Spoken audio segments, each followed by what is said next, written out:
Zimanê provokatîv, felemez û zihniyeta serdest a Tirk ku li ser înkara cudayiyên çandî, neteweyî û bawerî, redkirina rastiyê û teşwîqkirina tundiyê hatiye avakirin, yek ji astengên herî sereke ya li pêşiya demokrasî û aştiyê li Tirkiyeyê. Ev zihniyet bi polîtikayên asîmilasyonê, propagandaya nijadperest û zimanê şerxwaz, civakê berbina kokî û cudakariyê ve dibe. Bi taybetî zimanê tund ê di medyaya Tirkiyeyê li dijî tevgera azadiya gelê Kurd û rêber Abdullah Öcalan ne tenê rê li ber çareseriyên aştiyan nedigire, her wiha di nav civakê de cudakariyê Kurd dike. Li hemberî vê rewşê banga rêber Apoya aştî û civaka demokratîk ku xwe destpêra paradigmaya konfederalîsma demokratîk wekî alternatîveke xurt derdikeve pêş. Zihniyeta serdest a Tirk ji damezrandina Komara Tirkiyeyê 1923 ve li ser fikra yek netewe, yek zaman, yek ol hatiye avakirin. Vê zihniyetê bi armanca yekrengkirina civakê, nasnameya Kurdî, çandên din ên wekî Ermenî, Suryanî û herwekî din,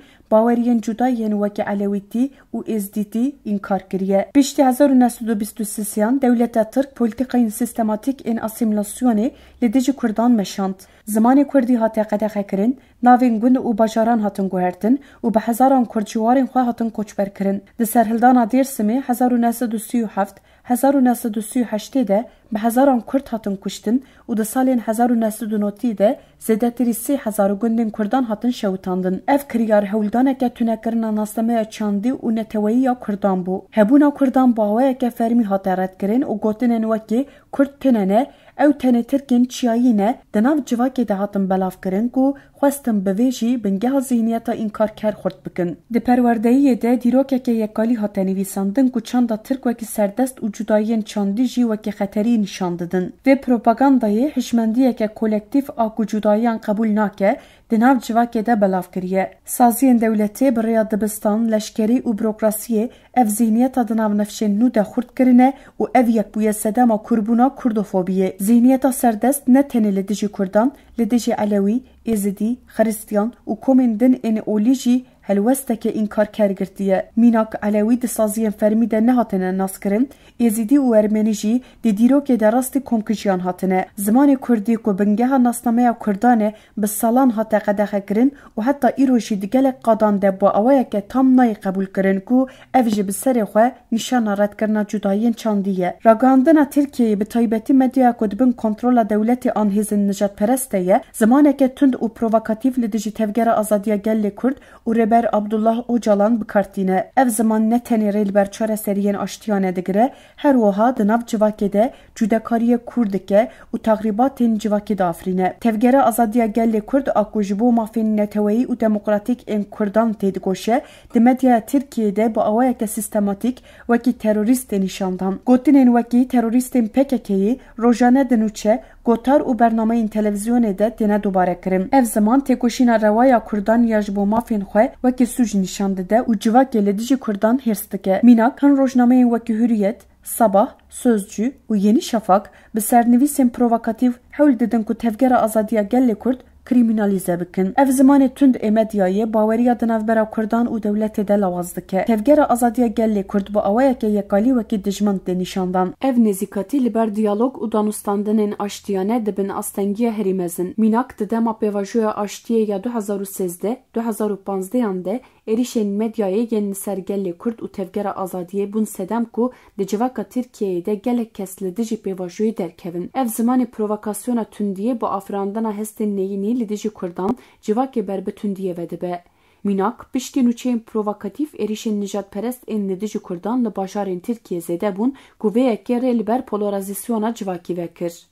Zimanê tund rê li ber nîqaşên objektif ên li ser pirsgirêka Kurd jî digire. Her kesê li ser têkoşîna Kurd biaxive di ragihandinê de wekî alîgirê terorê hate pênasekirin û ev kes bûn hedefa nijadperestên Tirk. Vê yekê hişt ku pirsgirêka Kurd û rêyên çareseriyên siyasî û demokratîk nayên nîqaş kirin. Vê nêzîkatiyê pirsgirêka heyî Kurd kir. Cudakariya di nav civakê de zimanê tund ê medya di nav civakê de hestên dij Kurdî belav kir. Ev yek bu sedema êrişên nijadperest ên nedijî Kurdan wekî lînçkirina karkerên Kurd li bajarên Rojavayê Tirkiyeyê an êrişên li ser muameleyên çandî yên Kurdan mînakê vê yê herî berbiçavin. Ev cudakarî yekîtiya civakî lawas kir û nakokiyên navxweyî kurtir kir. Diragihandin û mejiyê serdest ê Tirkiyeyê de dema Kurd wekî dijmin têne nîşandan, empatiya di navbera gelên Tirkiyeyê de kêm dibe. Ev yek rê li ber têgehiştina hevdû digire û civakê ber bi parçebûnê ve dibe.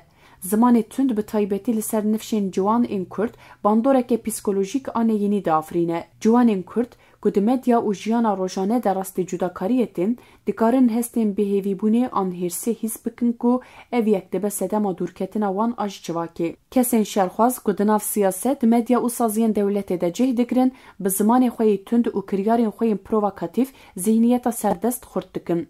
Hin kesên di beşên cudayên desthilatê û dewletê de bi axaftinên xwe yên li dijî Kurdan pirsa Kurdî wekî xeteriya terorê nîşan didin. Ev kes bi zimanê xwe yê şerxwaz rê li ber diyaloga aştiya civakî digirin. Di nava van kesan de hin nivîskar û rojnamevan jî hene ku bi gotarên xwe yên li dijî tevgera Kurdî hestên neyînî di nav civakê de belav dikin. Mînak gotarên ku Kurdan wekî xayîn an dijmin nîşan didin, dibin sedema pêşxistina nijadperestiyê. Ev yek rê li ber cudaya civakî jî vedike. Rûreşkirina van kesan ji bo avakirina civakeke demokratîk û aştiyane pêwîstiyeke mezin e. Divê zimanê wan ê tund û kiryarên wan ên provokatîv baweyeke hukukî û civakî bên rexnekirin da ku civak ber bi diyalog û yekîtiyê ve biçe. Di encam de em dikarin bêjin ku zihniyeta serdest a Tirk bi înkara cudayiyan û redkirina rastiyê rê li ber demokrasî û aştiyê li Tirkiyeyê digire.